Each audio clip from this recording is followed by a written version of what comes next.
粵語雜貨鋪製作。我有一座冒險屋，第105集。門南根本就唔敢瞓，佢好固執咁企咗喺間屋嘅中間，佢仍然保持住詭異嘅姿勢，個頭好似就快要俾人撳到跌落嚟。我真係唔可以瞓啊！我唔敢瞓啊！喂，高醫生，你睇下佢，我硬係覺得佢個頭頂上有啲咩嘢壓住，即係唔係心理上幻想出嚟嗰啲，而係真係有一樣好重嘅嘢壓住佢個頭咁啊！你都係唔好刺激佢啊！佢而家處於高度緊張嘅狀態，任何一啲嘅動靜都好有可能令佢崩潰噶。高醫生輕輕擺咗下手，陪喺門南旁邊。佢拎出自己嘅手機，唔知同邊個發緊短信。而陳哥又開始搜查出租屋裏邊其他嘅房間。呢間屋只有30幾平方，但係麻雀雖小，五臟俱全，有睡房，有客廳，同埋一個獨立嘅廁所。呢間屋睇起身都係好普通嘅出租屋啫，冇任何嘅死角，根本冇可能藏到屍體。但係門南嘅噩夢，當陳哥從客廳出嚟，又推開咗廁所嘅木門，出乎佢嘅意料，喺正對住門嘅牆上掛住一副半身鏡。我有冇搞錯啊？塊鏡對住門嘅呢種佈局唔常見噶喎，一打開門就見到鏡入邊嘅自己。唉，換着邊個覺得唔老禮啦？鏡面好乾淨，似乎有人經常去抹佢，一啲污跡都揾唔到。視線移開，鏡下邊係一個洗手台。喺門南嘅噩夢當中，佢就係一直咁企喺呢度洗頭嘅。陳哥嘗試模仿下門南嘅姿勢，佢趴喺洗手台前，身體向前95度彎曲，個頭係啱啱好伸到水龍頭下邊。睇嚟就呢個姿勢，佢喺夢入邊應該就係咁樣洗頭。從呢個角度，啱啱好可以睇到屋外邊嘅場景，亦都即係話佢夢入邊嘅一切喺現實中係完全有可能發生嘅。而家我個頭伸入洗手盆，我睇到嘅世界全部都係顛倒。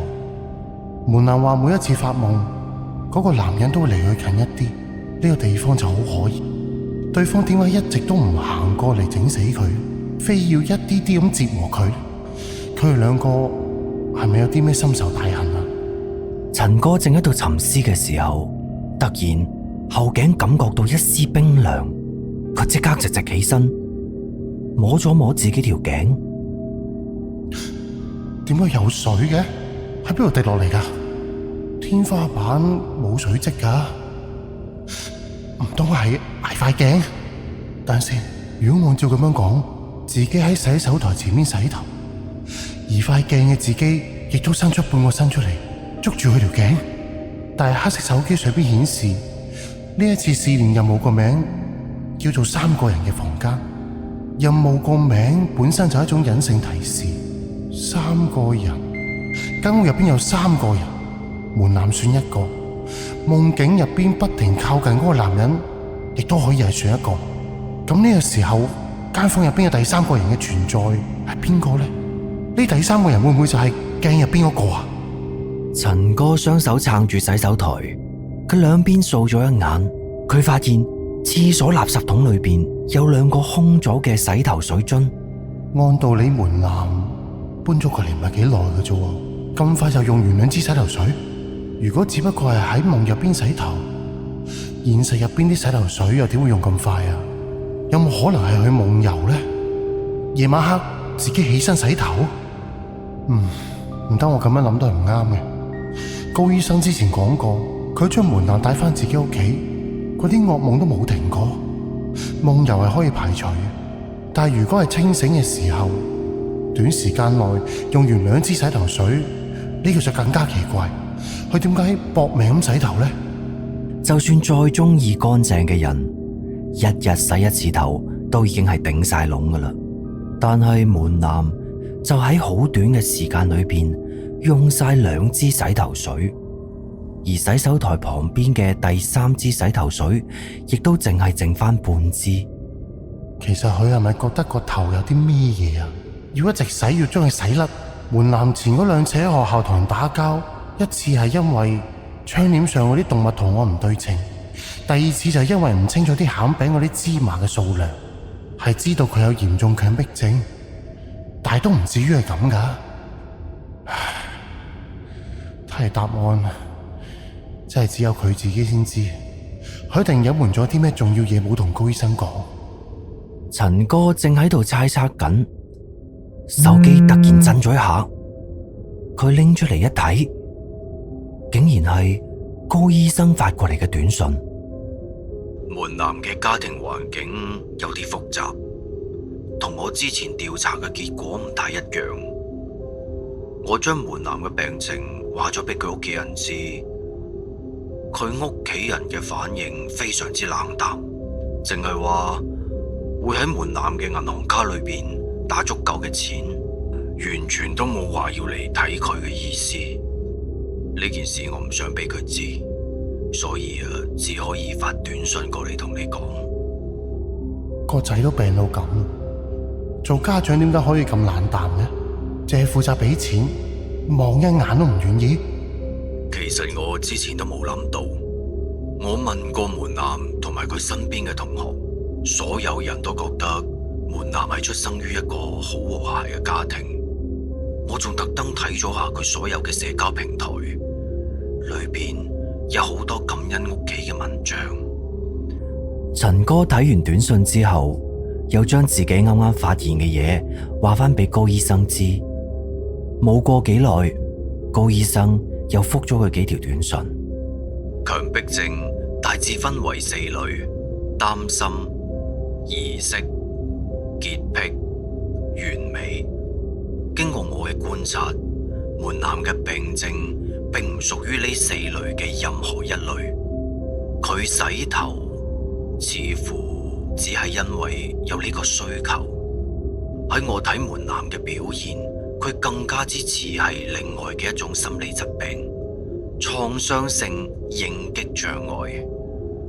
就好似地震發生之後，個別嘅幸存者會有一段好長嘅時間都處於高度警覺嘅狀態，佢哋好難擺脫地震帶嚟嘅陰影，因為大腦會反饋俾佢哋一種錯誤嘅訊息，地震隨時都會再出現一樣。門南嘅症狀同創傷應激障礙好似，佢精神緊張，眼珠亂咁轉，代表咗佢好冇安全感，就好似有啲乜嘢會隨時出嚟傷害佢咁。喺呢種情況之下，佢去洗頭有可能係一種自我保護嘅行為。高醫生咁樣講，我又真係唔係好明喎。洗頭同自我保護點解可以扯埋一齊嘅？創傷應激障礙嘅前提係受過傷害，佢到底經歷過啲咩啊？門南喺現實裏邊多次重複洗頭，極有可能係為咗擺脫某種心理陰影。呢個或者係同佢曾經嘅經歷有關。經歷？佢之前發生過啲咩啊？曾經嘅遭遇令到佢留低咗好強烈嘅心理衝擊。每當佢諗翻起嘅時候，又或者係遇到類似嘅事情，睇到相似嘅嘢嘅時候呢，身體都會產生一啲反應。為咗緩解痛苦，佢會本能咁去揾安撫自己嘅方法。按照而家嘅情況嚟睇，呢種方法應該就係洗頭。啱啱入學嘅時候，我記得我問過門南，佢點解要選修心理專業？佢嘅回答係想幫一個人醫病。而家仔細諗翻下，佢好有可能講嘅呢個人就係佢自己。咁而家睇嚟，佢問題嘅根源應該係喺門南童年嘅時候，我覺得我哋好有必要問清楚。只要知道呢個前因後果嘅話，我哋先可以幫到佢㗎。如果我嘅推測係真嘅，咁就更加之唔可以問佢啦。佢一直喺度迴避緊呢件事，而家要夾硬令到佢諗翻起嘅話，恐怕佢會受唔到呢個刺激，徹底崩潰啊！唔係啊，或者我哋可以聯繫佢屋企人。咁而家門南都辛苦成咁啦，佢父母邊有可能完全唔理㗎？咁真係講唔過去喎。其實我前段時間已經打電話去問過噶啦，佢話門南從細就有呢個洗頭嘅怪癖，佢父母都已經習慣晒，並唔認為呢個係有咩咁嚴重嘅事。咁佢哋有冇講呢個怪癖係點樣產生噶？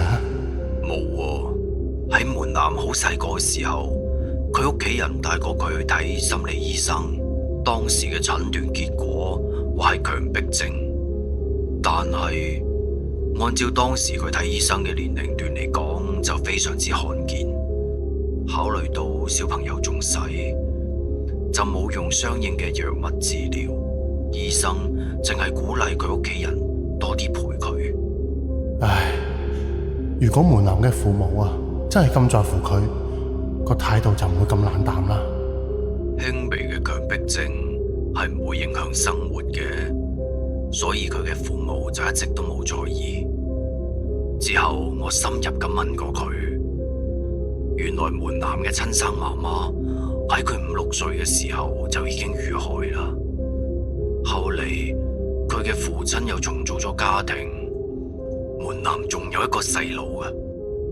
陳哥原本覺得冇咩思路噶啦，睇到呢個信息之後，又覺得有新嘅突破口。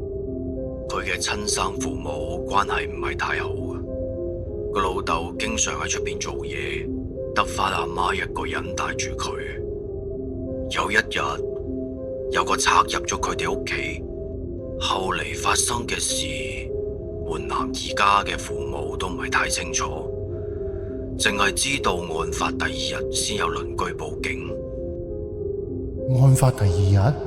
咁案發嗰陣時門南喺邊度啊？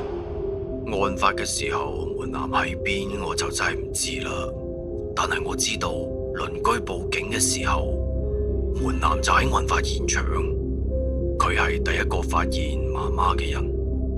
如果咁樣講嘅話，即係話門南同埋佢媽媽喺案發現場足足踎咗1日1夜啊，直到第2日先俾人發現。其實都可以咁理解嘅，或者係個賊放過咗門南，亦都有可能係佢咁啱唔喺屋企呢。總之就係門南僥倖逃過一劫，但係咁細嘅年紀就睇到呢一幕，必定係對佢心理產生咗好大嘅影響。我懷疑佢出現嘅強迫症以及而家嘅病，好有可能就係同呢個兇殺案有關。只不過我諗唔明，佢點解一直會去洗頭？洗頭同兇殺之間係咪存在啲咩關係呢？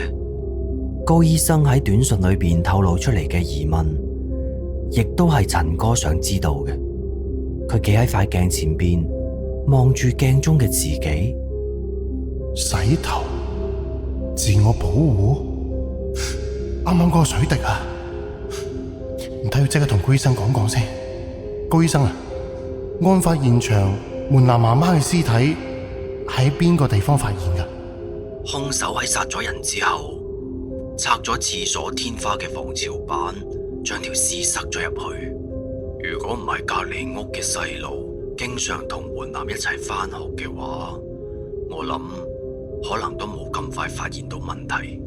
廁所天花嗰塊防潮板，加上而家呢棟公寓個樓頂咁低，我諗我明白點解門南會有洗頭嘅強迫症啊！高醫生啊，我大概知道點解啦。你睇下會唔會出現咁樣嘅情況？嗰個賊入咗屋之後，俾佢兩母子發現咗，之後佢媽媽叫門南匿埋，而自己係打算報警，結果就俾嗰個賊發現咗。係有呢種可能嘅，但但係同洗頭有咩關係呢？我嘅猜測係咁樣嘅，門南係睇住自己媽媽俾人殺死咗之後再藏屍。佢喺個兇手走咗之後，就去揾佢媽媽。行到廁所嘅時候，佢媽媽嘅血啱啱好就滴喺佢頭殼頂度，所以一直到依家，只要有液體滴喺門南嘅頭上面，或者回憶起當時嘅場景，佢就會一次一次咁去洗頭，想將佢啲記憶全部忘記。嗱，高醫生，你之前講得太啱啦，門南絕對唔係普通嘅強迫症啊！發完呢個諗法俾高醫生之後，陳哥擰轉身望翻入屋，而喺房度嘅高醫生亦都露出震驚嘅表情，都同一時間望向喺廁所嘅陳哥，兩個人好有默契咁對視咗一眼。啊！病人終於都揾到啦，陳哥，我而家就要帶佢走，進行針對性嘅創傷障礙治療。高醫生啊，恐怕仲未得。門南不停重複去發嗰個夢，洗頭本身就唔係太可怕嘅，真正令到佢恐懼嘅係嗰個越行越近嘅男人。